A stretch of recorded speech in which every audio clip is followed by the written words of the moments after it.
الله الرحمن الرحيم إلا بلاغا من الله ورسالاته ومن يعص الله ورسوله فإن له نار جهنم خالدين فيها أبدا حتى إذا رأوا ما يوعدون فسيعلمون من أضعف ناصرا وأقل عددا قل إن أدري أقريب ما توعدون أم يجعل له ربي أمدا عالم الغيب فلا يظهر على غيبه أحدا إلا من ارتضى من رسول فإنه يسلك من بين يديه ومن خلفه رصدا ليعلم أن قد أبلغوا رسالات ربهم وأحاط بما لديهم وأحصى كل شيء عددا صدق الله العظيم.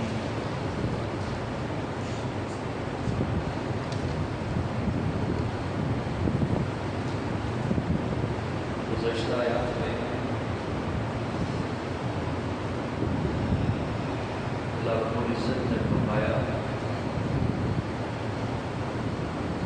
میرے پیغمبر اگر یہ مشرکین مکہ سیدھے رستے پر آ جاتے تو ہم ان کو خوشحالیاں عطا کرتے، لیکن جو اپنے رب کی نصیحت سے اعراض کرے گا تو اس کو چڑھتے عذاب میں ہم مبتلا کریں گے، اور سجدے سارے کے سارے اللہ کے لیے ہیں، لہٰذا اللہ کے ساتھ کسی ایک کو بھی نہ پکارو۔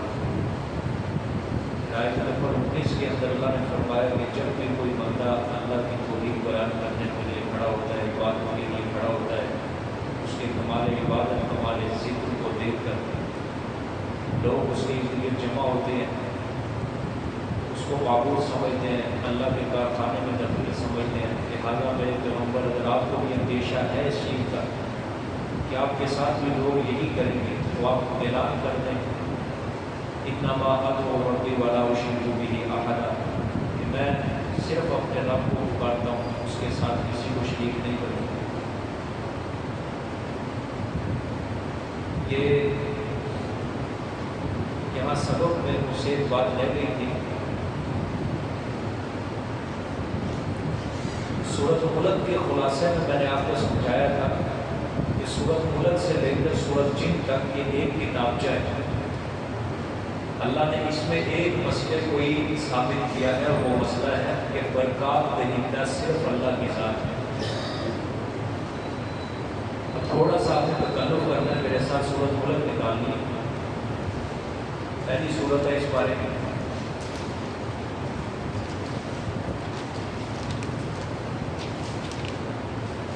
تبارک الذی بیدہ الملک، پہلی صورت ہے اس بارے میں، کہ پورا خلاصہ میں اب سمجھانے لگا ہوں آپ کو۔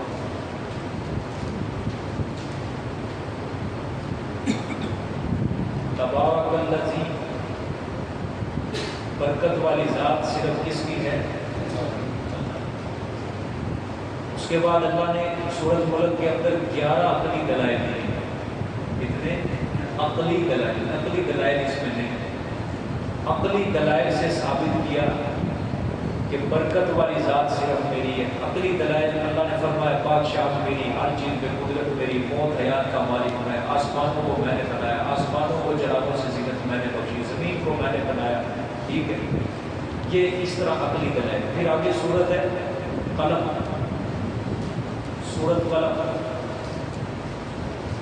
اس صورت کے اندر اللہ نے فرمایا وَدُّوا لَوْ تُدْهِنُ فَيُدْهِنُونَ، کہ میرے پیغمبر یہ مشرک چاہتے ہیں کہ آپ اس مسئلے کے اندر نرمی کریں۔ کیا کریں؟ نرمی کریں، تو وہ بھی نرم ہو جائیں، یعنی وہ بھی آپ کو اذیت تکلیف دینا، مشکلات پریشانیوں کے راستے فراہم کرنا کو ختم کر دیں، وہ بھی نرم ہو جائے آپ بھی۔ لیکن میرے نبی، میرے پیغمبر، آپ نے اس مسئلے پہ نرم نہیں ہونا۔ فَلَا تُطِعِ الْمُكَذِّبِينَ وَدُّوا لَوْ تُدْهِنُ فَيُدْهِنُونَ وَلَا تُطِعِ كُلَّ حَلَّافٍ مَّهِينٍ، کسی جھٹلانے والے کی آپ نے اطاعت نہیں کرنی ہے۔ یہ جو کہتے ہیں کہ نرمی اختیار کریں، آپ نے مسئلہ توحید میں نرمی اختیار نہیں کرنی، مشکلیں سہل ہو، پریشانیاں سہل ہو، زخم سہل ہو، ٹھیک ہے، گالیاں برداشت کر لو، دکھ غم مصیبتیں برداشت کر لو، لیکن میرے مسئلے میں نرمی نہیں آنی چاہیے۔ یہ سورت قلم کے اندر نازل ہوئی۔ آگے سورت الحاقہ، تخویف دنیاوی کے 5 نمونے، پھر تخویف اخروی اللہ نے بیان فرمائی تھی سورت میں، ٹھیک ہے۔ قوم سمود کا ذکر، قوم عاد کا ذکر اللہ نے کیا، قوم لوط کا ذکر کیا، قوم نوح کا ذکر کیا، اور دوسری دیگر قوم کا۔ اللہ نے فرمایا یہ مسئلہ مان لو، برکت والی ذات صرف میری ہے، نہیں مانو گے تو گزشتہ امتوں نے بھی اس مسئلے کا انکار کیا ہے۔ قوم عاد نے انکار کیا، قوم سمود نے، قوم لوط نے، ہم نے ان کی بستیوں کو الٹا کے رکھ دیا۔ پھر تخویف اخروی اللہ پاک نے بیان فرمائی کہ جس دن جن لوگوں کے بائیں ہاتھ میں نامہ اعمال دیا جائے گا تو فیقول یا لیتنی لموت کتابی، وہ کہیں گے کاش میرے نامہ اعمال نہ ہی لکھا جاتا، نہ ہی مجھے دیا جاتا، ٹھیک ہے، نہ ہی میرا حساب ہوتا، کاش موت ہی میرے لیے فیصلہ کر دے، ٹھیک ہے۔ یہ تخویف سنائی اللہ۔ آگے کون سی سورت ہے؟ سورت معارج ہے۔ اس کے اندر پھر اللہ پاک نے فرمایا کہ دیکھو میں نے ان کو عذاب سے بھی ڈرا دیا۔ اب جب پیغمبر ان کے سامنے تبلیغ کرتے کہ عذاب آ جائے گا، عذاب آ جائے گا، مان لو وہ کہتے تھے لے آؤ عذاب۔ اللہ نے سورۃ معارج میں فرمایا سأل سائل بعذاب واقع، کہ بجائے ماننے کے ظالم عذاب مانگتے، سوال کرتا ہے ایک سوال کرنے والا عذاب کا واقع جو واقع ہونے والا ہے۔ اللہ نے فرمایا کافروں کو وہ عذاب ملنا ہی ملنا تھا، لیکن یہ ظالم اس عذاب کا مطالبہ کر رہے ہیں، ٹھیک ہے۔ آگے سورۃ نوح، اللہ نے اس مسئلے پر نقلی دلیل بیان فرمائی، ٹھیک ہے، کہ نوح علیہ السلام نے بھی اپنی قوم کو اسی مسئلے کی تبلیغ کی کہ برکت والی ذات اللہ ہی کی ہے۔ یہ آیا نا سورت کے اندر کہ ان اعبدوا اللہ واتقوہ واطیعون، ٹھیک ہے، عبادتیں صرف اللہ کی کرو، اسی کی فرما کرنا، اسی سے ڈرو، واطیعون اور میری تابعداری۔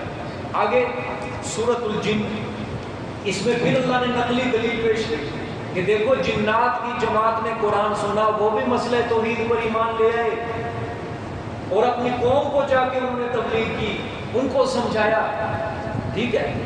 11 عقلی دلیلیں اس مسئلے پر، 2 نقلی دلیلیں، تخویف دنیاوی، تخویف اخروی، سب کچھ آ گیا۔ پھر زجر بھی آیا سورۃ معارج میں کہ ظالم ماننے کی بجائے کیا طلب کر رہے ہیں؟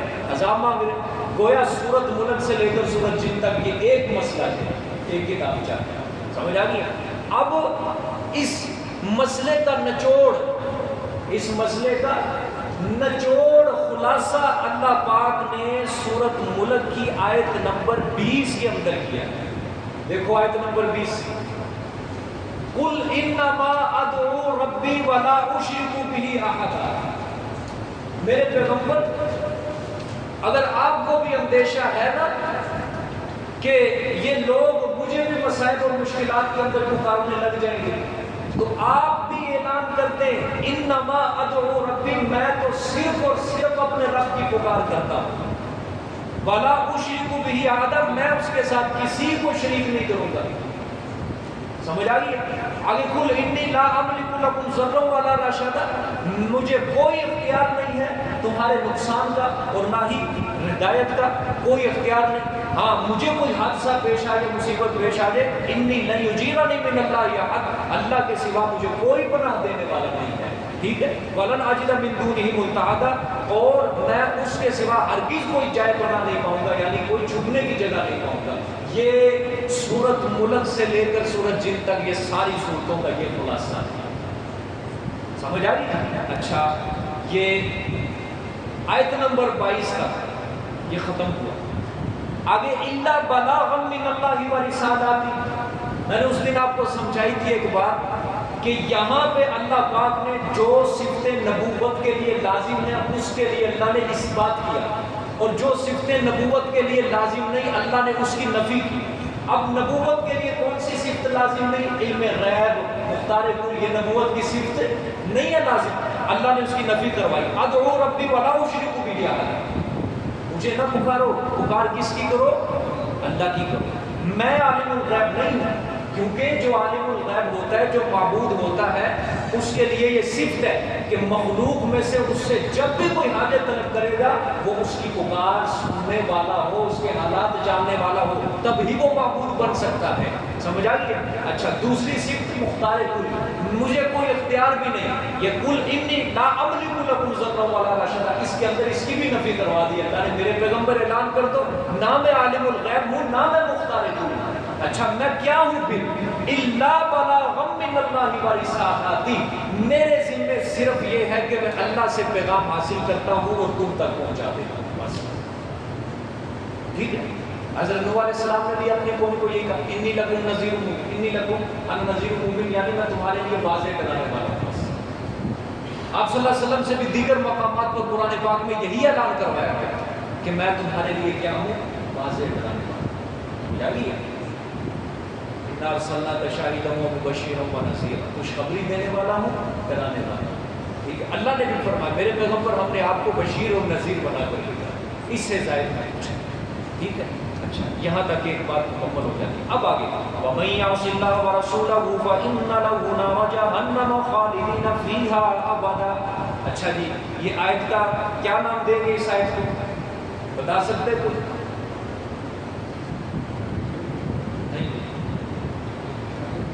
نہیں، مختار کل نہیں. اصطلاحات جو میں نے آپ کو بتائی ہوئی ہیں، آیت کا نام اخروی تقویب. ہاں جزاک اللہ، اخروی تقویب ہے. سمجھ آ گئی؟ بھول نہ جائے کرو اتنی جلدی جلدی. یہ تخویف اخروی ہے کہ جس نے نافرمانی کی اللہ کی اور اس کے رسول کی صلی اللہ علیہ وسلم، فَإِنَّ لَهُ نَارَ جَهَنَّمَ خَالِدِينَ فِيهَا، پس بے شک واسطے اس کے آگ ہوگی جہنم کی، خالدین فیہا، رہنے والے ہوں گے بیچ اس کے ابداً، ہمیشہ. صاف اللہ پاک نے فرمایا جو میری توحید پر ایمان نہیں لائے گا، جو میرے احکام کو نہیں مانے گا، تو اس کے لیے کیا ہے؟ جہنم. وَمَن يَعْصِ اللَّهَ وَرَسُولَهُ، جس نے نافرمانی کی اللہ کی اور اس کے رسول صلی اللہ علیہ وآلہ وسلم کی. سمجھ آ گئی؟ جتنے مرضی انسان میلاد مناتا رہے، جب تک رسول کی اطاعت نہیں کرے گا تب تک جان نہیں چھوٹے گی. اپنی خواہشات کے ذریعے جو مرضی کرتا رہے انسان، اپنی خواہشات کے مطابق جتنی مرضی محبتوں کا اظہار کرے. دیکھو جی میں نے لاکھ روپیہ لگا دیا، اپنے گھر کو سجا دیا، کیا ہے؟ پیغمبر صلی اللہ علیہ وسلم آئے. یہ دیکھو جی میں نے اتنی دیگیں پکائی ہیں، یہ دیکھو. کیوں؟ کس خوشی میں؟ آپ صلی اللہ علیہ وسلم دنیا کے اندر تشریف لائے. اچھا، آپ صلی اللہ علیہ وسلم کے آنے کی وجہ سے کیا ہوا؟ وہ کائنات کو روشنی ملی، لوگ گمراہی کے راستے پر چل رہے تھے، لوگوں کو ہدایت کا راستہ ملا. بابا آپ اپنی زندگی بتاؤ، آپ کی زندگی کتنی تبدیل ہوئی ہے؟ جو پیغمبر جس کے آنے کی وجہ سے گمراہی ختم ہوئی اور لوگوں کو ہدایت نصیب ہوئی، آپ بتاؤ آپ نے اتنا خرچہ کیا، یہ تو الگ بات ہے، آپ کی اپنی زندگی کتنی تبدیل ہوئی؟ آپ خود کیا کرتے ہو؟ لوگوں کی حق تلفی کرتے ہو، سود کھا رہے ہو، رشوت کھا رہے ہو، جھوٹ بول رہے ہو، زنا، شراب، سب کچھ ہے. اور صرف سال بعد چند پیسے لگا کے لوگوں کو دکھا دینا، لو جی مجھے بھی محبت ہے، مجھے بھی محبت ہے. یہ تو کوئی محبت نہیں. حضور صلی اللہ علیہ وسلم نے کیا فرمایا؟ من احیا سنتی فقد احبنی. کیا ترجمہ ہے اس کا؟ جس نے میری سنت کو زندہ کیا، فقد احبنی، اس نے مجھ سے محبت کی. اچھا، ایسے موقع پہ کوئی مولوی سوشل میڈیا پر یہ حدیث نہیں سناتا، کوئی یہ حدیث نہیں سناتا کہ جس نے میری سنت کو زندہ کیا، فقد احبانی، فقد احبانی. قسم ہے مجھے اپنی ذات کی، قد یہ حرف تحقیق ہوتا ہے اور احبانی ماضی کا صیغہ ہے.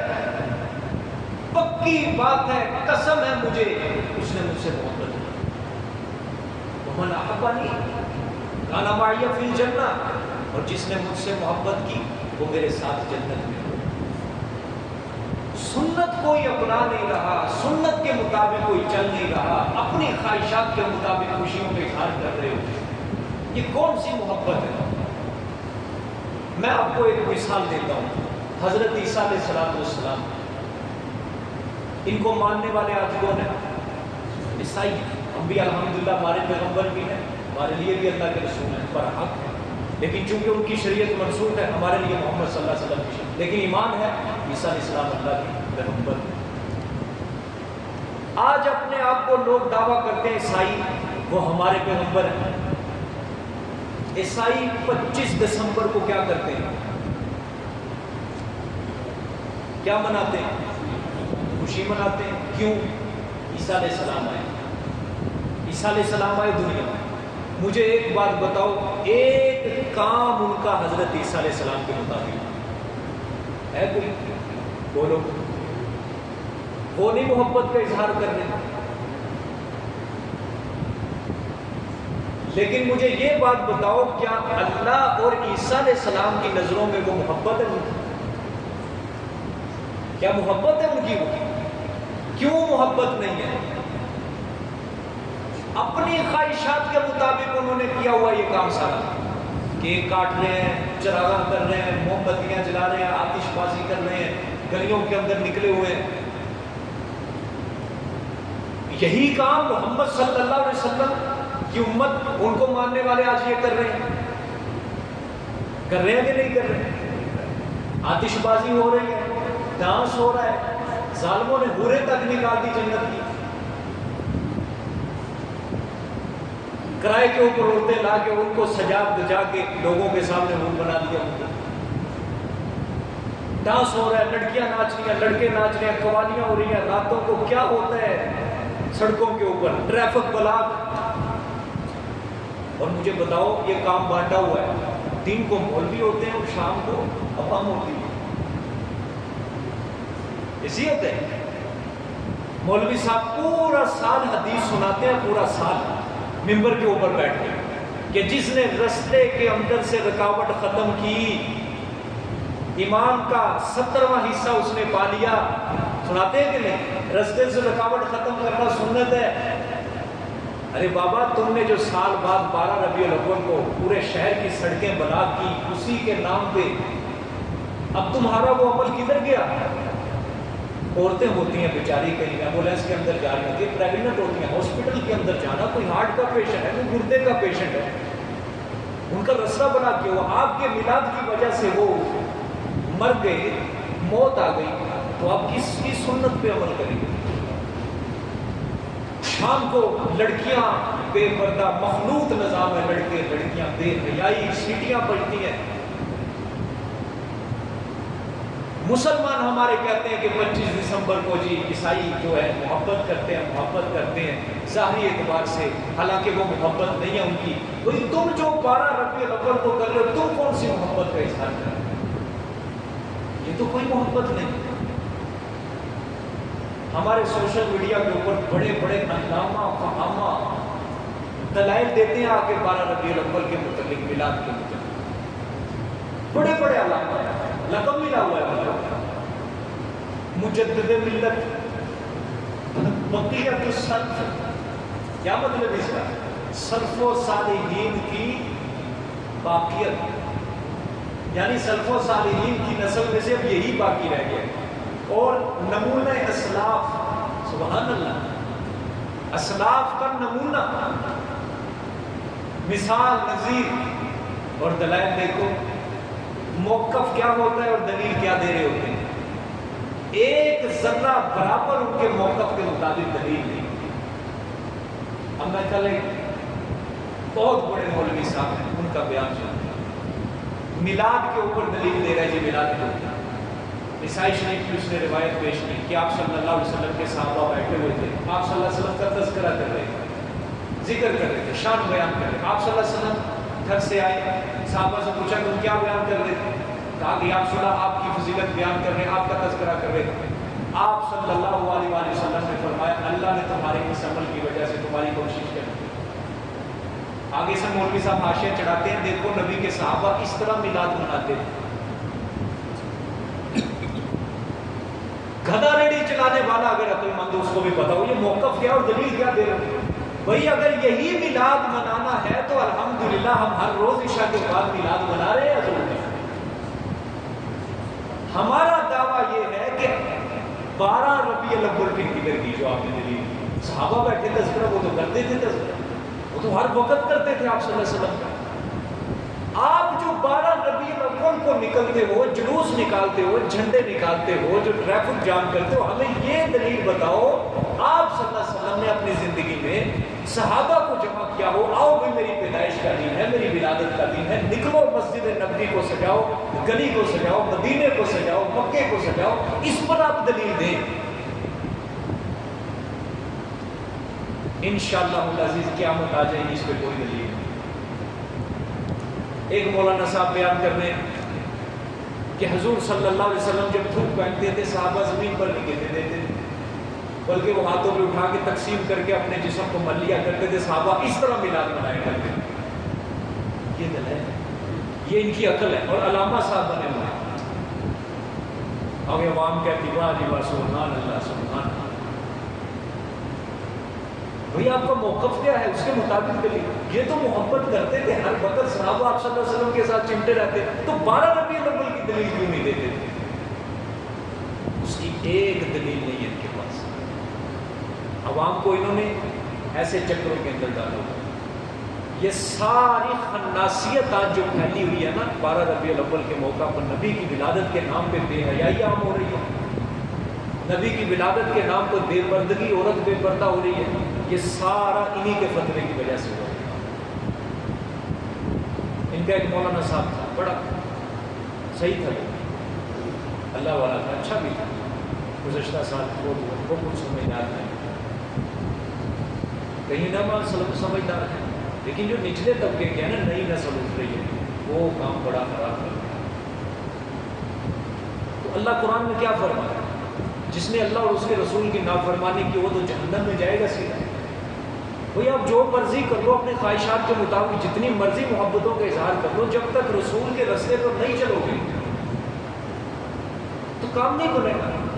رسول اللہ صلی اللہ علیہ وسلم کی وفات کے بعد حضرت ابوبکر صدیق کا 2 سالہ خلافت کا دور، 12 ربیع الاول آیا تھا نا ان کے دور۔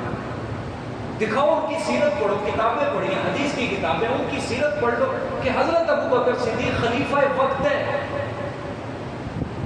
انہوں نے اپنے دور میں صحابہ کو جمع کیا، تابعین کو کہ آؤ بھی آج ربیع الاول ہے، 12 ربیع الاول ہے، رسول کی ولادت کا دن ہے، مسجد نبوی میں جانا ہے، چراغاں کرنا ہے، لائٹنگ کرنی ہے، رستے سجانے ہیں، جلوس نکالنے ہیں۔ کوئی ایک روایت ضعیف ہی پیش کر دو، کوئی روایت نہیں۔ حضرت عمر کا 10 سالہ دور، حضرت عثمان کا 12 سالہ دور، حضرت علی کا دور ہے، ان سے بڑا عاشق رسول کون ہو ہے؟ کوئی؟ اگر ان کے دور میں نہیں منایا گیا تو آج اگر نہیں منایا گیا تو پھر آپ کس طرح دعویٰ کر رہے ہیں کہ ہم عاشق ہیں جی، ہم عاشق ہیں؟ لوگوں کو دکھانا، دکھلاوے کرنا گیا تھا، یہ تو کوئی خوشی نہیں ہے۔ ابو لہب والی حدیث پیش کر لیتے ہیں، روایت پیش کر، دیکھو جی آپ صلی اللہ علیہ وسلم کی خبر آئی اور ابو لہب کی لونڈی نے آ کے خبر دی کہ آپ کے بھتیجے کے ہاں بیٹا پیدا ہوا۔ ابو لہب نے اس لونڈی کی طرف اشارہ کیا اور اس کو آزاد کر دیا۔ اللہ تعالیٰ نے اس کے سارے جسم کو عذاب میں مبتلا کیا، لیکن جس انگلی کے اشارے سے لونڈے کو آزاد کیا، اس نے میلاد منایا اور وہ ایک انگلی عذاب سے بچی ہوئی۔ اس کو کیا فائدہ ہے؟ وہ چیز یعنی ایک انگلی سے میلاد منایا، لونڈی کو آزاد کیا اس کا بچہ، یہ میلاد منایا۔ ابو لہب حاشیہ چڑھاتے ہیں نا مولوی صاحب، ابو لہب میلاد منائے وہ عذاب سے بچ جائے تو رسول کا ماننے والا میلاد منائے وہ کیوں نہ عذاب سے بچے؟ ابو لہب کے بارے میں اللہ نے قرآن میں پوری سورت لہب نازل کی۔ اللہ نے فرمایا تبت یدا ابی لہب وتب، ابو لہب کے دونوں ہاتھ ٹوٹ جائیں۔ اب بتاؤ یہ انگلی کہاں سے بچے گی؟ تو روایت پیش کر کے یہ انگلی بچ گئی ہے عذاب سے۔ اگر عوام کا نہیں سمجھ آتی وہ ہاتھ کھڑے کر کے سبحان اللہ کیا کریں گے؟ تو میری بات یاد کر لو، یاد کر لو، اچھی خوراک جسم کو صحت مند کرتی ہے، اچھی خوراک جسم کو صحت مند کرتی ہے اور بری خوراک جسم کو کمزور کرتی ہے، ٹھیک ہے؟ اس لیے یہ قرآن اور حدیث رسول صلی اللہ علیہ وسلم یہ روح کے لیے خوراک ہے۔ قرآن اور حدیث تم پڑھو گے، اس پر عمل کرو گے، تمہاری روح مضبوط ہوتی جائے گی انشاءاللہ العزیز۔ کوئی قصہ، کوئی کہانی، کوئی کچی روایت، کوئی جھوٹی روایت آپ کی روح پہ اثر انداز نہیں ہوگی، لیکن یہ قصے، کہانیاں، روایتیں، جھوٹی روایتیں اپنی طرف سے حاشیہ چڑھائی، یہ روح کو کمزور کر دیتی ہے۔ یاد کرو، آپ قرآن پڑھتے ہو روزانہ، آپ صلی اللہ علیہ وسلم کی حدیث سننے والے ہو، انشاءاللہ العزیز آپ کو کوئی نہیں ہلا سکے گا۔ ہاں، جو وہ لوگ ہیں جن کی عادت بن چکی ہے قصے کہانیاں سننے کی، صرف مولوی صاحب کے حاشیے سننے کی، ان کو جو مرضی سنا دو، جو مرضی سنا دو، وہ قبول کرتے جائیں گے۔ وہ کہتے جائیں گے آمنا و صدقنا، آمنا، ہم ہی مان لائے آپ کی بات پہ، ہم تصدیق کرتے ہیں۔ تو چاہے یہ بھی کہہ دے کہ جبرائیل وفات پا چکا ہے، ہم مان لیں گے۔ تو جو مرضی کہتا جا، مولوی صاحب ہم لکیر کے فقیر، ہم تیرے پیچھے۔ سمجھے؟ یہ حال ہوتا ہے ایسے لوگوں کا جنہوں نے قرآن نہیں پڑھا ہوتا، جنہوں نے حدیث نہیں پڑھی ہوتی، جنہوں نے سیرت کا مطالعہ نہیں کیا ہوتا۔ بات سمجھ میں آ رہی ہے کہ نہیں آ رہی؟ اللہ پاک سے دعا کرو کہ یا اللہ اپنے قرآن کی وادی کے اندر ہی چلتا پھرتا رکھ۔ سب کہہ دو آمین۔ اور اللہ ہمیں استقامت عطا فرما کہ اس فتن دور میں آپ نے ہمیں اپنے قرآن کے ساتھ وابستہ کیا ہوا ہے۔ سمجھ آ رہی ہے کہ نہیں؟ ہاں، تو اللہ کا قرآن کیا فرما رہا ہے؟ وَمَن يَعْصِ اللَّهَ وَرَسُولَهُ فَإِنَّ لَهُ نَارَ جَهَنَّمَ خَالِدِينَ فِيهَا أَبَدًا۔ جو رسول اور اللہ کی نافرمانی کرے گا تو وہ کہاں جائے گا؟ جہنم کی آگ کے اندر جائے گا۔ سمجھ آ گئی کہ نہیں بات؟ اللہ آگے دیکھیں، حَتَّى إِذَا رَأَوْا مَا يُوعَدُونَ فَسَيَعْلَمُونَ مَنْ أَضْعَفُ نَاصِرًا وَأَقَلُّ عَدَدًا۔ یہاں تک کہ جب دیکھیں گے وہ عذاب ما یوعدون، جس کا وعدہ دیا جاتا ہے ان کو، فَسَيَعْلَمُونَ، بس انقریب وہ جان لیں گے، من اضعف، کہ کون زیادہ کمزور ہے، ناصرًا، مددگار، وَأَقَلُّ عَدَدًا، اور کون زیادہ کم ہے، عددا، گنتی میں، شمار میں۔ ٹھیک ہو گیا؟ اچھا اچھا۔ مشرکین کہتے تھے ہمیں ہمارے معبود چھڑا لیں گے، ہماری تعداد زیادہ ہے، ہمارے معبود بڑے طاقتور ہیں، ٹھیک ہے، ہمیں کچھ نہیں ہو سکتا، اگر اللہ کا عذاب آ گیا بچ جائیں گے۔ اللہ نے فرمایا میرے پیغمبر کہنے دو ان کو، جب یہ عذاب دیکھیں گے نا جس کا وعدہ دیا جاتا ہے، تو فَسَيَعْلَمُونَ، جان لیں گے، من اضعف ناصرا، کون زیادہ کمزور ہے، مددگار۔ یعنی یہ جان لیں گے کہ ان کے معبود کتنے عاجز ہیں کہ ہمارے عذاب سے نہیں بچا سکے گے ان کو۔ سمجھ آ گئی؟ ہماری پکڑ سے، ہمارے عذاب سے بالکل نہیں بچا سکیں گے۔ اور یہ کہتے ہیں نا کہ وہ عقل وعدہ تھا، ہماری گنتی زیادہ ہے، ہماری تعداد زیادہ ہے، ہمارے معبود بچا لیں گے۔ اللہ نے فرمایا پتہ چل جائے گا قیامت والے دن کہ اس کی عدالت کے اندر گنتی چلتی ہے یا صرف اللہ رب العزت کا حکم اور فیصلہ چلتا ہے۔ آج سمجھ میں آ گئی ہے؟ جان لیں گے۔ آگے دیکھیں، قُلْ إِنْ أَدْرِي أَقَرِيبٌ مَا تُوعَدُونَ أَمْ يَجْعَلُ لَهُ رَبِّي أَمَدًا۔ سبحان اللہ، ایک سوال کا جواب ہے۔ اچھا، قیامت آئے گی، عذاب آئے گا، ہمیں بتاؤ تو صحیح ہے وعدہ کب پورا ہوگا، ہمیں بتاؤ یہ وعدہ کب پورا ہوگا۔ اللہ نے فرمایا میرے پیغمبر فرما دو، قُلْ إِنْ أَدْرِي، فرما دو، ان ادری، پڑھو ترجمہ، نہیں میں جانتا، نہیں مجھے معلوم، اقریب ما توعدون، آیا قریب ہے وہ عذاب جس کا تم وعدہ دیے جاتے ہو، ام یجعل له ربی امدا، یا کر دے گا واسطے اس کے ربی، میرا رب، امدا، دوری۔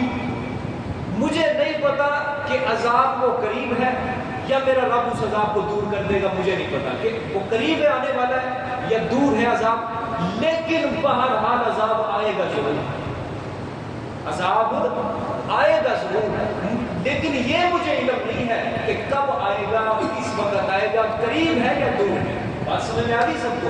اقریب ما توعدون، جس عذاب کو تم وعدہ دیے جاتے ہو آیا قریب ہے یا ام یجعل له ربی امدا، یا میرا رب اس کو دور کر دے گا عذاب۔ یہ سوال کا جواب ہے، نفی نہیں ہو رہی۔ اس طرح سورۃ قمر کے اندر اللہ نے کیا فرمایا، اقتربت الساعۃ، کہ قیامت کیا ہے، قریب آنے والی ہے، ٹھیک ہے۔ اچھا یہاں پہ فرمایا کہ مجھے نہیں معلوم کہ قریب ہے یا دور ہے، حتیٰ کہ قیامت آئے گی ضرور، اس کا انکار نہیں ہے۔ بات سمجھ میں آ گئی ہے کہ مجھے اس کا علم نہیں دیا گیا۔ آگے دیکھیں، عالم الغیب فلا یظہر علی غیبہ احدا، وہی اللہ جاننے والا ہے غیب کا۔ بولو سارے، وہی اللہ جاننے والا ہے غیب کا۔ کون کہہ رہا ہے؟ کس کی زبان سے کہلایا گیا؟ رسول اللہ صلی اللہ علیہ وسلم کی زبان سے۔ عالم الغیبی، اللہ جاننے والا ہے۔ اچھا اس کی ضمیر ہے ہوا عالم الغیبی، وہی اللہ جاننے والا ہے غیب کا۔ فلا یظہر علی غیبہ، بس نہیں وہ مطلع کرتا علی غیبہ، اپنے غیب پر، احدن کسی ایک کو بھی، وہ اپنا غیب کا علم کسی کو بھی نہیں دیتا۔ سمجھ آئیے؟ انہوں نے ظالموں نے کہہ دیا سارے نبیوں کو دے دیا، اور نبیوں سے پھر ولیوں کو بھی دے دیا، بلکہ ولیوں کو بلیوں کو بھی علم غیب دے دیا۔ اللہ کہہ رہا ہے احدن، ہاں کسی ایک کو بھی غیب کا علم میں نہیں دیتا۔ ہمارے والد صاحب جو درس دیتے تھے، ایک لطیفہ سناتے تھے، کہتے ایک پیر صاحب کے ہاں بلی تھی، وہ بلی کو علم غیب، وہ بلی جو تھی ہر آنے جانے والے کے بارے میں بتا دیتی تھی۔ کیا کرتی تھی؟ ہر آنے جانے والے کے بارے میں بتا دیتی تھی۔ سمجھ آ گئی؟ ایک بار پیر صاحب کے ہاں مہمان آئے، 5 مہمان ہیں۔ بلی سے پوچھا گیا کتنے؟ اس نے کہا 4 ہیں۔ کیا کہا؟ 4 ہیں۔ لوگوں نے کہا نا تو غلط بتا رہی ہے، 4 نہیں ہے 5 ہے، دھیان سے دیکھ۔ بلی نے کہا مہمان تو 5 ہیں لیکن 5واں باپ بھی ہے، اس لیے 4 ہیں،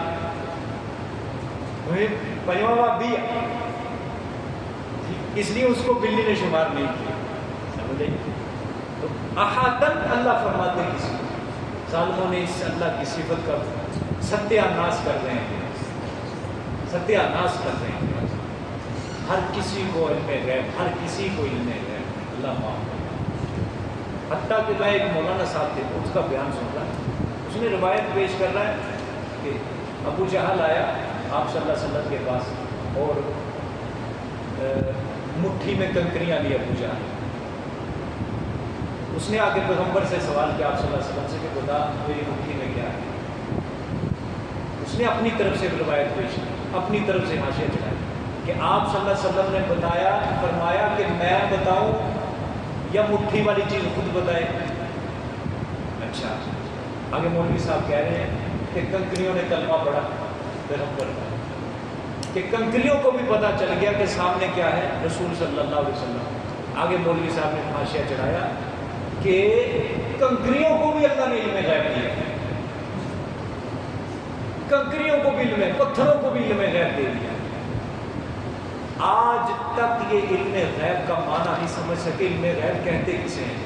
یقین کرو، اسی لیے حوصلے چھوڑ رہے ہیں ہر کام۔ اصل ڈیفینیشن، اصل تعریف کوئی بھی نہیں کر سکا علم غیب کی۔ اور جو بندہ اپنے آپ کو آج سمجھتا ہے میں توحید پرست ہوں، مولوی جو کہتا ہے کہ میں آپ صلی اللہ علیہ وسلم کے علم غیب کا قائل نہیں ہوں، اس کو بھی علم غیب کی تعریف نہیں پتا کہ علم غیب کہتے کسے ہیں۔ یہ مسئلہ ہے ہی بڑا انتہائی نازک مسئلہ ہے، سمجھ آئی کہ نہیں؟ ہاں اب سمجھو بات، اللہ نے فرمایا کہ میں نے غیب کا علم کسی کو بھی نہیں دیتا، ٹھیک ہے؟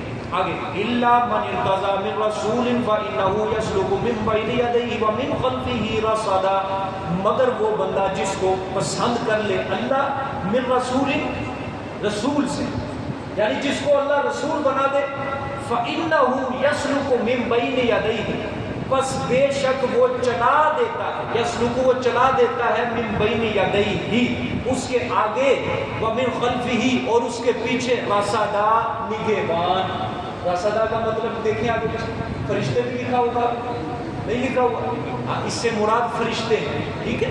ہاں اس کی میں تفصیل بعد میں کرتا ہوں، پہلے یہ سمجھ کہ اللہ نے فرمایا میں غیب کا علم کسی کو نہیں دیتا، ٹھیک ہے؟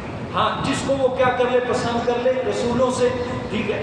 فَإِنَّهُ يَسْلُكُ مِن بَيْنِ يَدَيْهِ وَمِن خَلْفِهِ رَصَدًا، پس بے شک وہ چلا دیتا ہے اس کے آگے اور اس کے پیچھے سے فرشتے، ٹھیک ہے؟ اچھا اب یہ ہے بڑا مارکہ تمہارا آیا. اہل بدعت مبتدعین یہ دلیل پکڑتے ہیں بڑی زبردست. ان کے پاس قرآن کی سب سے بڑی دلیل یہ ہے کہ دیکھو اللہ نے فرمایا کہ میں غیب کا علم کسی کو بھی نہیں دیتا.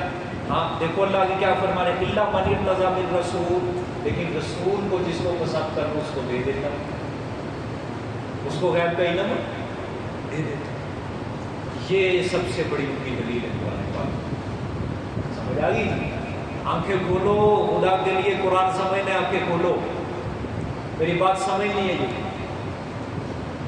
یہ وہ کہتے ہیں کہ الا من ارتضی من رسول, یہ اس کا تعلق عالم الغیب ولا یظہر علی غیبہ احدا کے ساتھ ہے. ٹھیک ہے, الا جو ہے نا, الا اس کو کہتے ہیں حرف استثناء. اس کو کیا کہتے ہیں؟ حرف استثناء.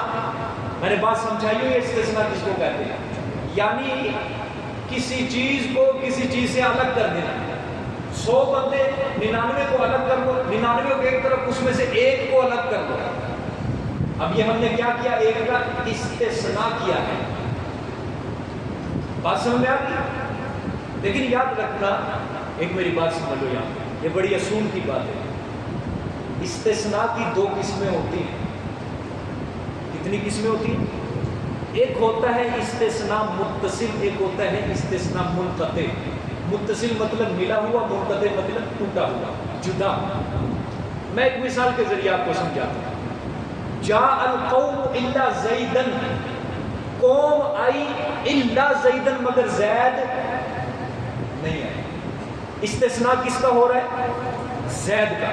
اور کس سے ہو رہا ہے؟ قوم سے. کس سے ہو رہا ہے؟ اور کس کے ذریعے؟ حرف الا کے ذریعے. کس کے ذریعے ہو رہا ہے؟ الا کے ذریعے. کہ قوم آئی الا زیدن مگر زید نہیں آئی. مثال کے طور پہ یہ کلاس ہے, یہ قوم ہے, 30 بندے پڑھتے ہیں. میں کہوں ساری کلاس آئی مگر فلانا بندہ نہیں آیا. ٹھیک ہے, اب یہ دیکھو فلانے کی کیا ہو رہی ہے؟ استثناء ہو رہا ہے, نفی ہو رہی ہے کہ وہ نہیں آئے. یہ ہے متصل. اب دیکھو ایک جاء القوم الا زیدن, قوم آئی مگر زید نہیں آیا. اب زید جو ہے وہ اس قوم کا کیا ہے؟ حصہ. مثال کے طور پہ میں آپ کو بڑے آسان طریقے سے سمجھانے لگا, ہے یہ بڑی موٹی سی بات, لیکن آپ کی سٹیج کے اوپر آپ کو سمجھانے لگا. یہ 30 بندے ہیں, 30 بندے انسان ہیں, فرد ہیں. میں کہوں کہ 30 بندے آئے مگر فلاں نہیں آئے, ایک کی نفی ہوگی. مطلب کتنے آئے؟ 29 بندے. اگر میں کہوں 30 بندے آئے لیکن شیر نہیں آیا, اب میں استثناء کس کا کر رہا ہوں؟ جانور کا کر رہا ہوں. اب وہ جو جانور ہے وہ تو اس قوم کا حصہ نہیں ہے. مثلا میں کہوں جاء القوم الا حمارا, قوم آئی مگر گدھا نہیں آیا. قوم آئی مگر گدھا. اب یہ گدھا جو ہے وہ تو قوم کا حصہ نہیں ہے. اس کو کہتے ہیں استثناء منقطع. اور وہ جو تھا جاء القوم الا زیدن, قوم آئی زید نہیں آیا, وہ ہے متصل. یعنی زید اس قوم کا کیا ہے؟ فرد ہے.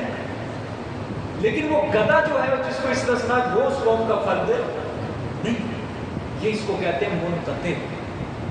اس کی 2 قسمیں, متصل اور منقطع. مثلا ساری بھینسیں آئی لیکن گدھا نہیں آیا, یہ منقطع ہے, کیونکہ گدھا بھینسوں کا حصہ ہی نہیں. ٹھیک ہے, ساری بھینسیں نہیں آئی مگر فلاں, ساری بھینسیں آئیں مگر فلاں بھینس نہیں آئی, یہ متصل ہے.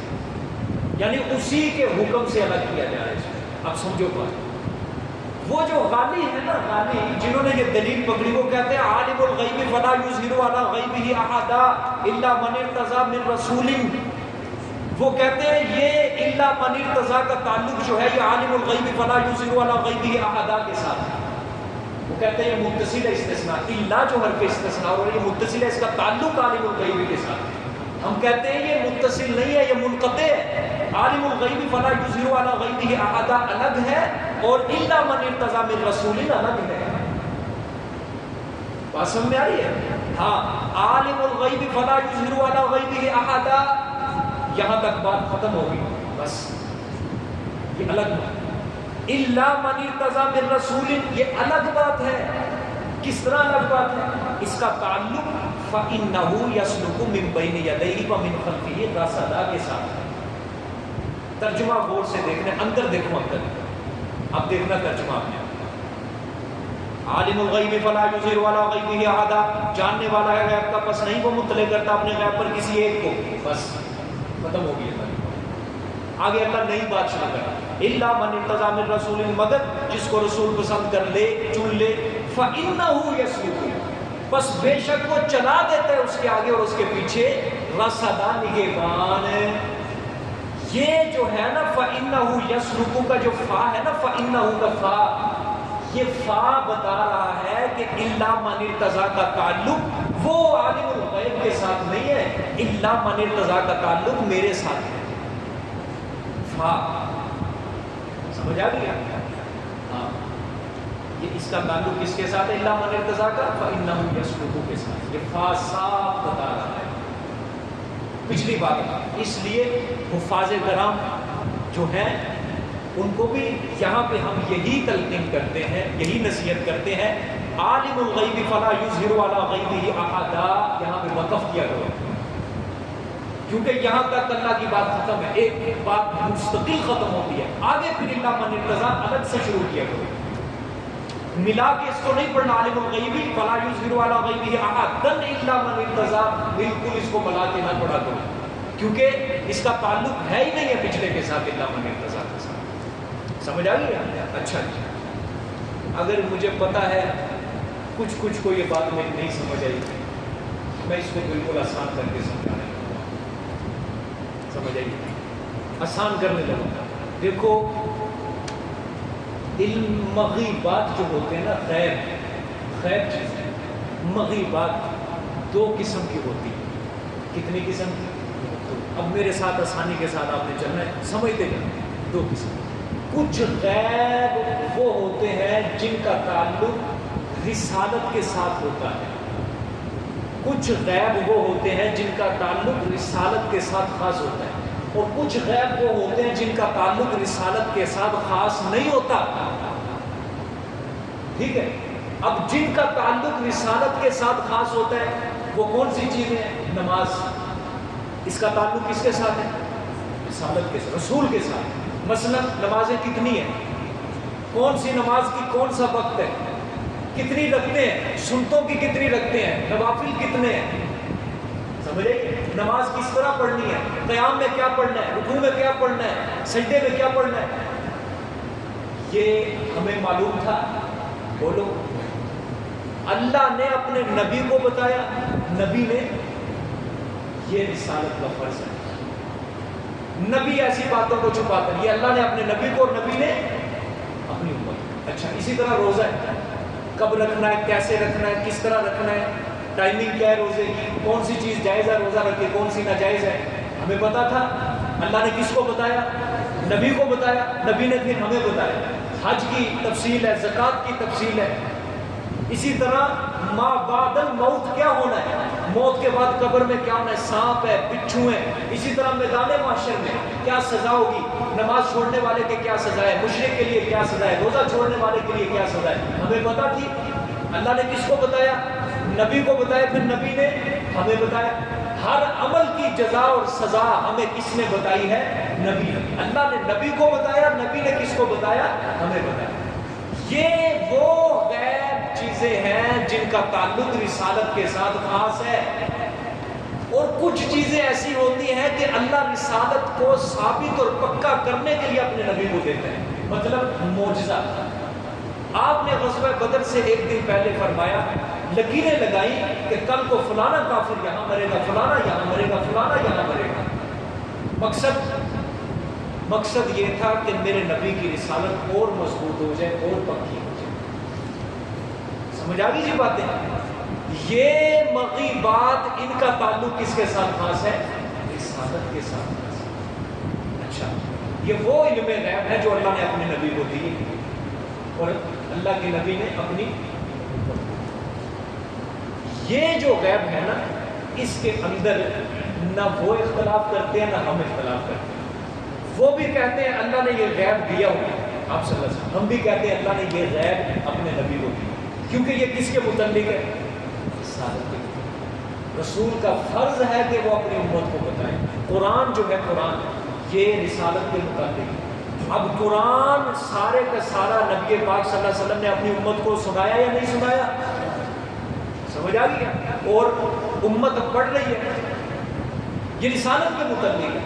اچھا وہ بھی کہتے ہیں ان علوم کو ہم بھی مانتے ہیں کہ اللہ نے نبی کو دیے، ہم بھی کہتے ہیں اللہ نے اپنے نبی کو یہ غیب کا علم دیا ہے، بس کوئی مسئلہ نہیں، کوئی اختلاف نہیں، اتفاق ہے اس مسئلے میں۔ اصل اختلاف کس مسئلے میں ہے وہ سمجھ نہیں آتا۔ اصل اختلاف وہ کہتے ہیں، اصل اختلاف اس میں ہے کہ جو رسالت کے متعلق نہیں ہے، وہ مغیبات، وہ غیب کا علم جو رسالت کے متعلق نہیں ہے، مثلا کسی کو موت دینا، کسی کو زندگی دینا، کسی کو حیات دینا، کسی کو تندرست کرنا، کسی کو بیماری دینا، کسی کو شفا دینا، وہ کہتے ہیں یہ غیب کا جو علم ہے نا، یہ بھی اللہ نے اپنے نبی کو دیا۔ سمجھ آ رہی ہے؟ اصل اختلاف اس مسئلے میں ہے کہ جن مغیبات کا تعلق رسالت سے ہے ہی نہیں، وہ کہتے ہیں وہ علم بھی اللہ نے اپنے نبی کو کیا دیا ہے؟ ضرور دیا ہے۔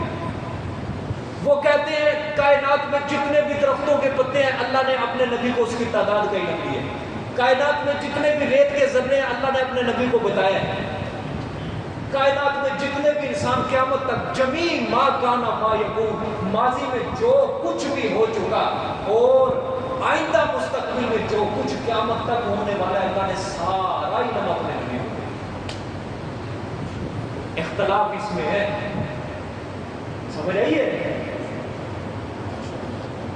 ہاں، اصل نقطہ اختلاف سمجھنا ہے ہمیں۔ اصل اختلاف کس مسئلے میں؟ دیکھو جو رسالت کے متعلق غیب ہے اس کے ہم بھی قائل ہیں، وہ بھی قائل ہیں، کوئی اختلاف نہیں۔ جو علم غیب رسالت کے متعلق نہیں اس میں اختلاف ہے، وہ کیا ہے؟ ما فوق الاسباب چیز، کون کہاں جا رہا ہے، ٹھیک ہے، فلانے شہر کے اندر کیا ہو رہا ہے، فلانے شہر کے اندر کیا ہو رہا ہے، فلانے ملک کے اندر کیا ہو رہا ہے، کون مر رہا ہے، کس کی زندگی کتنی رہ گئی، کون کتنا جیے گا، کس کو کتنا رزق ملے گا، کائنات میں درخت کتنے اگ چکے ہیں، کتنے اس وقت زمین کے اوپر لگے ہوئے، کتنے اگیں گے، بارش کے قطرے کتنے برس رہے ہیں، کتنے برسیں گے اور قیامت تک کتنے برستے رہیں گے، وہ کہتے ہیں سارا علم نبی کو اللہ نے دیا۔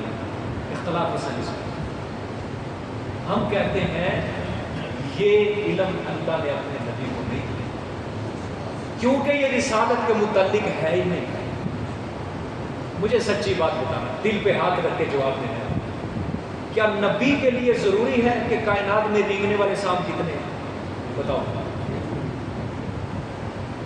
مجھے سچی بات بتاؤ، نبی کے لیے ضروری ہے کائنات میں جنگل کے اندر اللہ کی کتنی مخلوق پھر رہی ہے؟ یہ اس کے لیے جاننا ضروری ہے جس ذات نے ان کو رزق دینا ہے، جو ذات ان کی زندگی اور موت کی مالک ہے، جس نے ان کو موت دینی ہے، زندگی دینی ہے، جس نے اس کے نفس کے اندر سانس رکھے، اس ذات کے لیے یہ ضروری ہے، نبی کے لیے ضروری نہیں ہے۔ نبی تو یہی کہتا رہا انی لکم نذیر مبین، میں تمہارے لیے صاف ڈرانے والا ہوں، ڈرانے والا ہوں، خوشخبری، الا بلاغ من اللہ و رسالت، میں صرف اللہ کی طرف سے جو احکام ہے وہ تم تک پہنچانا ہے، اس کا تو یہ کام ہے۔ نبوت کے لیے کیا ضروری ہے؟ کون کتنے انسان ہیں، کتنے چیزیں ہیں، کتنے، نبی کے لیے یہ ضروری نہیں ہے۔ تو بات میری سمجھ آ رہی ہے؟ اب ٹھیک ہے، ہم مان لیتے ہیں عالم الغیب فلا یظہر علی غیبہ احدا الا من ارتضی کا تعلق پچھلی آیت کے ساتھ ہے، مان لیا ہم نے، ٹھیک ہے، لیکن اس صورت میں مانا پھر یہ ہوگا عالم الغیب جاننے والا ہے غیب کا، فلا یظہر پس نہیں مطلع کرتا وہ اپنے غیب پر کسی ایک کو، الا من ارتضی مگر جس کو پسند کر لے رسولوں سے، ان کو وہ کون سا علم دیتا ہے؟ جو رسالت کے متعلق ہوتے ہیں علوم، صرف ان کا علم دیتا ہے۔ ہاں جو غیب رسالت کے متعلق نہیں، ان کا علم نہیں دیتا اللہ ان کو۔ یہ مطلب ہوگا یہ جو میں نے تفسیر کیا یہ تفسیر کی کہ اگر ٹھیک ہے آپ کہتے ہیں اللہ من ارتضیٰ کا تعلق عالم الغیب کے ساتھ ہے، مان لیا، لیکن پھر اس صورت کے اندر وہ علوم مراد ہوں گے جن کا تعلق کس کے ساتھ؟ رسالت کے ساتھ۔ جن کا تعلق رسالت کے ساتھ نہیں، وہ علوم مراد نہیں۔ یہ تفسیر بحر محیط علامہ ابو حیان اندلسی بحر محیط لکھی، یہ ان کے ہاں بھی قابل قبول ہے، ہمارے ہاں بھی یہ قابل قبول ہے۔ حضرت نے اس آیت کے تحت یہی معنی کیا، اور اکثر علماء نے، اکثر بڑے بڑے مفسرین نے اس آیت کے اندر یہی معنی بتایا کہ یہ جو استثناء کیا ہے اللہ کے رسول صلی اللہ علیہ وسلم کا اللہ تعالیٰ نے کہ ہاں رسول کو جس کو چن لے اس کو غیب کا علم دے دیتا ہوں، اس سے وہ غیب کا علم مراد ہے کہ جو رسالت کے متعلق ہے، جو صرف نبی کو ضروری ہے بتانے، ہاں سب غیب کا علم اللہ نہیں دیتا کسی کو۔ اچھا، عقل کے اندھے اتنی ہی بات پتہ چلی، آیت نمبر 26 سے وہ آپ صلی اللہ علیہ وسلم کے لیے علم غیب ثابت کر رہے ہیں، اور آیت نمبر 25 ذرا خود ہی پڑھو ذرا سارے، ترجمہ پڑھو، عربی نہ پڑھو، ترجمہ پڑھو جی، کسی کو نہیں سمجھ، اللہ آپ کا ذہن وسیع کرے قرآن کی۔ آیت نمبر 26 میں وہ کہتے ہیں آپ صلی اللہ علیہ وسلم عالم الغیب ہے، ہر چیز کا علم، حتیٰ کہ قیامت تک کا علم دے دیا۔ اور آیت نمبر 25 کے اندر نفی ہو رہی ہے، وہ دیکھو اوپر دیکھو خدا کے لیے اوپر، وہ نفی ہو رہی ہے، میں نہیں جانتا کہ قیامت قریب ہے یا دور ہے۔ یہ نہیں ان کو سمجھ آئی کہ 25 کے اندر نفی ہو رہی ہے، اللہ کے رسول خود کہہ رہے ہیں میں نہیں جانتا، اور 26 کے اندر وہ ثابت کرتے تھے۔ تو معلوم ہوتا ہے آپ صلی اللہ علیہ وسلم کو جتنا رسالت کے متعلق جو احکام تھے اللہ نے وہ دی، وہ بعض علم غیب، بعض غیب کا علم اللہ نے اپنے نبی کو دیا، کلی غیب کا علم اللہ نے نہیں دیا۔ خلاصہ کلام ہے، اللہ نے اپنے نبی کو غیب کی باتیں بتلائیں، ہم مانتے ہیں۔ آپ صلی اللہ علیہ وسلم کو غیب کی باتوں کا علم تھا، مانتے ہیں ہم بھی، نہیں اختلاف کرتے، لیکن جھگڑا سارا اس میں ہے کلی یا بعض۔ وہ کہتے ہیں کلی، ہم کہتے ہیں نا بعض کہتا ہے۔ اب جہاں صاف آیت نمبر 25 بتا رہی ہے کہ اللہ کے رسول کو نہیں پتا تھا کہ قیامت قریب ہے یا دور ہے، سمجھ آ رہی ہے؟ ہاں یہ نبوت کے علوم کے متعلق تھی یہ بات کہ قیامت بتاتے ہیں کہ قیامت آئے گی، تیاری کرنا، سزا و جزا وہاں فیصلے کریں، یہ نبوت کے متعلق کہ آپ اپنی امت، یہ رسالت کے احکام کے متعلق نہیں ہے کہ قیامت کا مکمل وقت بتائیں، کون سے سال، کس مہینے، کس ٹائم میں، کتنے بجے، یہ رسالت کے متعلق نہیں۔ سمجھ آ رہی ہے کہ یہ سورۃ لقمان ہے نا، یہ ذرا آپ وہاں پڑھ لو، آپ کے مضبوط ہو جائے گا انشاءاللہ العزیز آپ کے لیے۔ سورۃ لقمان 21واں پارہ ہے، سورہ لقمان، ہاں یہ 21واں پارہ ہے، سورۃ روم سے آگے ہے جو سورت، اس کی آخری آیت ہے، سورۃ لقمان کی آخری آیت، جس کو مل جائے وہ جلدی سے بتا دے۔ 900 200 پہ 900 سورۃ لقمان آیت آخری آیت ہے اس کی۔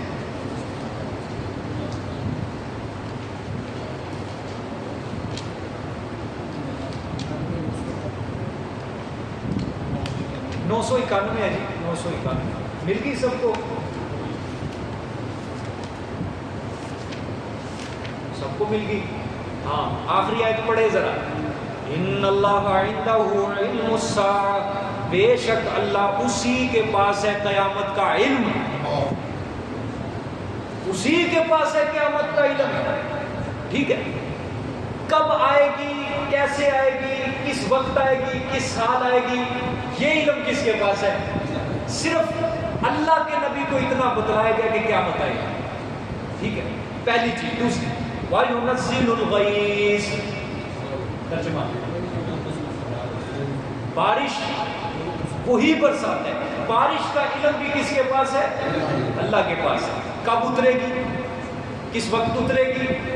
اچھا بارش اترے گی، رحمت ہوگی، زحمت ہوگی، فصلیں اگے گی، اجڑے گی، سمجھے؟ کسان روئے گا، ہنسے گا، یہ کس کو علم ہے؟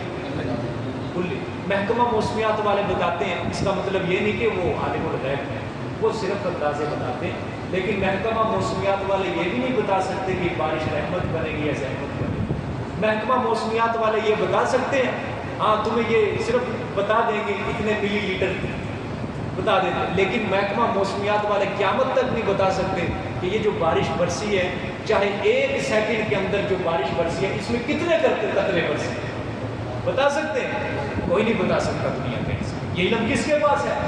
اچھا تیسرا وَيَعْلَمُ مَا فِي الْأَرْحَامِ، ماں کے رحموں میں کیا ہے، ماتا کے رحم میں کیا ہے، کون جانتا ہے؟ اچھا کیا کروانے جاتے ہیں؟ الٹرا ساؤنڈ کروانے جاتے ہیں، پتہ چلتا ہے جی بچہ ہے یا بچی ہے، کیا مطلب؟ عالم ہو رہا ہے نہ، اس کے کلی علم، یہ جو بچہ پیدا ہوگا اس کی عمر کتنی ہوگی، اس کو کتنا رزق دیا جائے گا، اس کو سانس کتنے ملیں گے، اس کی زندگی کتنی عمر ہوگی، یہ عالم بنے گا، جاہل بنے گا، گناہگار بنے گا، بدبخت بنے گا یا خوش بخت بنے گا، یہ سارا علم کس کے پاس ہے؟ یہ ہے کلی علم۔ آج تک کوئی نہیں سمجھا علم غیب کس کو کہتے ہیں۔ کنکریاں کلمہ پڑھ دیتی ہیں، کنکریوں کو علم غیب، سبحان اللہ۔ یہ کون سے علم غیب ہوا؟ یہ معجزہ ہے آپ صلی اللہ علیہ وسلم کا، اور آپ کو پتا ہونا چاہیے معجزے میں طاقت کس کی ہوتی ہے؟ اللہ کی۔ ٹھیک ہے آگے دیکھو کتنی چیزیں، 3 چیزیں۔ وَمَا تَدْرِي نَفْسٌ مَاذَا تَكْسِبُ غَدًا، کل کوئی نفس کیا کرے گا، ماذا تکسب غدا، کوئی نہیں جانتا، کوئی نفس نہیں جانتا کل کو وہ کیا کرے گا۔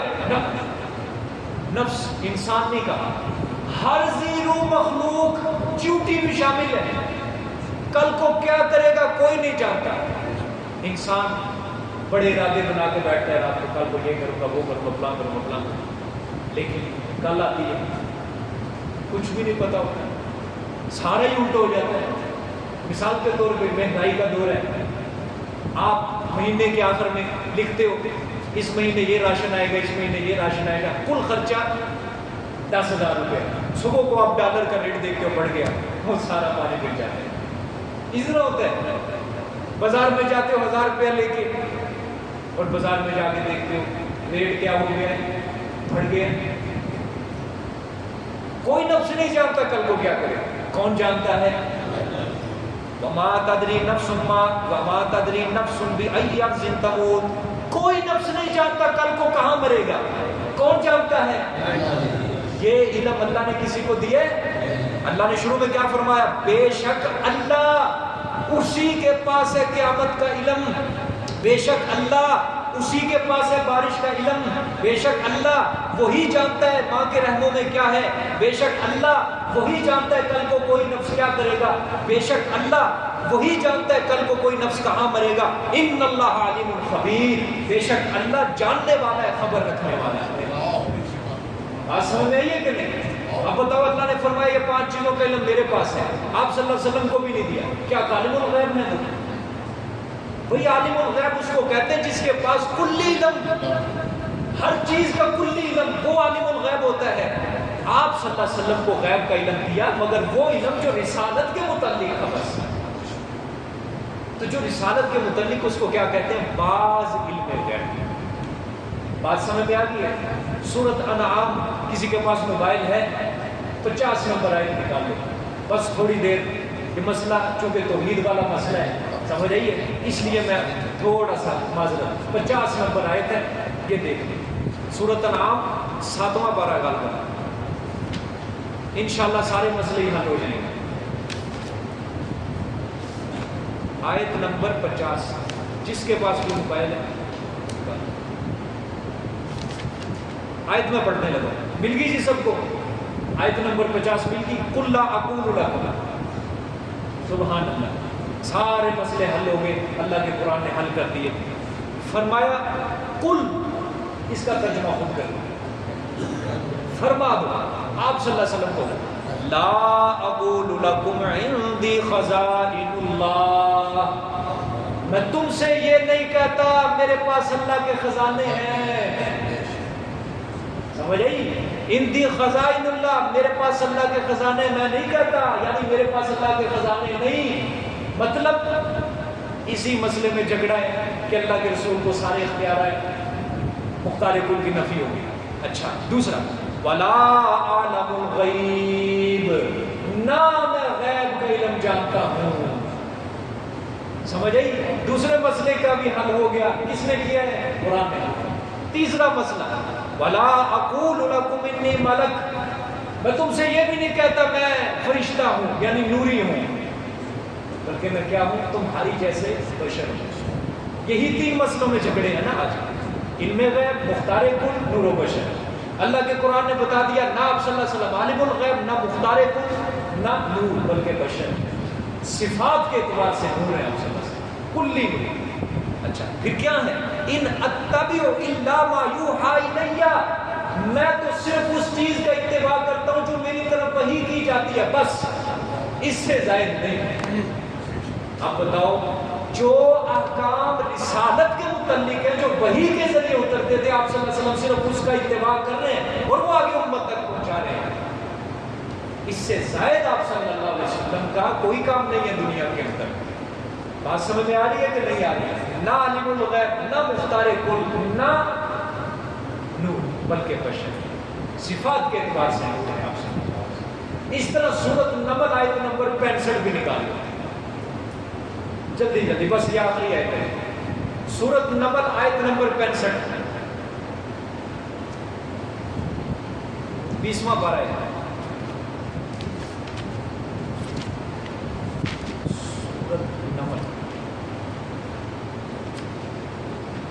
آیت نمبر 65،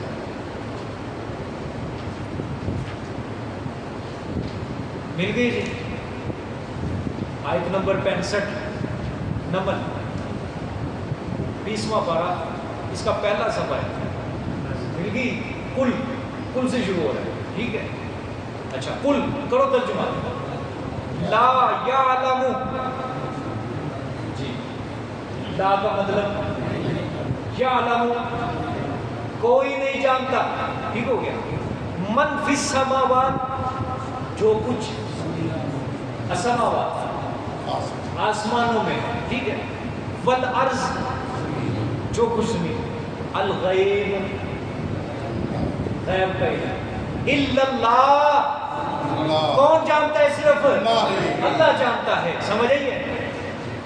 یہ صاف آیت دلالت کر رہی ہے اللہ کے سوا غیب کا علم کوئی نہیں جانتا، کلی غیب کا علم اللہ کے سوا کوئی نہیں جانتا، سمجھ آئے؟ پھر آیت پڑھنے لگا، قل لا یعلم من فی السماوات والارض الغیب الا اللہ، میرے پیغمبر آپ فرما دو کوئی نہیں جانتا جو کچھ آسمانوں میں زمینوں میں غیب الا اللہ، صرف کون جانتا ہے؟ سارے بولو کون جانتا ہے؟ اللہ جانتا ہے۔ پھر آگے نفی دیکھو، وما یشعرون ایان یبعثون، جن کو یہ معبود سمجھتے ہیں ان کو تو یہ بھی نہیں پتا یہ کب قبروں سے اٹھائے جائیں گے، اور جس کو یہ نہیں پتا کہ خود کب اٹھایا جائے گا قبروں سے، تو وہ کسی کی مشکل کشائی کس طرح کر سکتے ہیں، کسی کے حالات سے کس طرح واقف ہو سکتے ہیں، سمجھ آ رہی ہے کہ نہیں؟ اللہ اکبر۔ تو آگے دیکھنے کے لِيَعْلَمَ أَنْ قَدْ أَبْلَغُوا رِسَالَاتِ رَبِّهِمْ وَأَحَاطَ بِمَا لَدَيْهِمْ وَأَحْصَىٰ كُلَّ شَيْءٍ عَدَدًا۔ سبحان اللہ، اللہ نے فرمایا میں اپنے پیغمبر کے آگے اور پیچھے نگہبان فرشتے، سورۃ نجم میں بھی آپ کو سمجھایا تھا میں نے کہ شبہ کرتے تھے مشرکین، اچھا فرشتے لے کے آتے ہیں وہی، تو رستے میں جنات ہوتے ہیں تو وہی کے اندر تو وہ گڑبڑ کر دیتے ہوں گے، التباس کر دیتے ہوں گے، اللہ نے فرمایا نہ نہ، جب وہ وحی لے کر آتے تھے نا میرے پیغمبر کے آگے پیچھے دائیں بائیں چاروں جانب فرشتے ہوتے تھے تاکہ ابلیس شیطان کا کوئی وحی میں عمل دخل ہو ہی نہیں، اس طرح ہم وحی کا انتظام کرواتے تھے، ٹھیک ہے؟ تو پھر آگے لِيَعْلَمَ أَنْ قَدْ أَبْلَغُوا رِسَالَاتِ رَبِّهِمْ، تاکہ جان لے کا مطلب ظاہر کرتے ہیں، ان قد ابلغوا، اللہ پاک یہ کہ تحقیق پہنچا دیا، کنہوں نے؟ ان فرشتوں نے پہنچا دیا، رسالات ربہم، پیغامات اپنے رب کے بحفاظت رسول تک، اللہ جان لے کہ فرشتوں نے جو وحی لے کے گئے اس کے رسول تک بحفاظت پیغامات کیا کر دیے؟ پہنچا دیے. وَأَحَاطَ بِمَا لَدَيْهِمْ، اور احاطہ کر رکھا ہے اللہ نے ان طاقتوں کا، احاطہ کر رکھا ہے اللہ نے ان طاقتوں کا. کن طاقتوں کا؟ بِمَا لَدَيْهِمْ، جو ان فرشتوں کے پاس ہے. اچھا، جو اللہ نے وحی والے فرشتوں کو طاقت دی ہے نا، وہ سب سے زیادہ طاقتور فرشتے ہیں، تاکہ کوئی شیطان کا حملہ نہ ہو سکے. یہ آیت بتا دی، احاطہ کر رکھا ہے. ٹھیک ہے، اللہ نے احاطہ کر رکھا ہے ان طاقتوں کا بما لدیہم، جو ان فرشتوں کے پاس ہے. خلاصہ کلام، اس لیے پہرے دار ایسے مقرر کیے جو اس کام کے اہل ہیں، جو اس وحی والے کام کو پہنچانے کے اہل ہیں. اللہ نے ایسے طاقتور پہرے دار کیا کیے، مقرر کیے کہ کوئی شیطانی عمل اس کے اندر کسی قسم کا التباس نہ کر سکے. ٹھیک ہے، آگے وَأَحْصَىٰ كُلَّ شَيْءٍ عَدَدًا، اور محفوظ کر لیا اللہ نے ہر چیز کو گن گن کر. سورۃ نجم کے اندر بھی میں نے آپ کو سمجھایا تھا، شبہ ہو سکتا ہے فرشتے آتے ہیں وہی لے کے، اتنی دور سے آنا، وہ عرش رحمان سے ہوئی تو فرشتے بھول بھی سکتے ہیں. اللہ نے فرمایا بھول نہیں سکتے، میں نے ہر چیز کو گن گن کر رکھا ہوا. سمجھ آئیے کہ نہیں؟ اس کا اللہ نے جواب دیا. جزاک اللہ. دعا کرنا ہے. الحمدللہ رب العالمین والعاقبۃ للمتقین والصلاۃ والسلام علی سید الرسول وخاتم الانبیاء والمرسلین.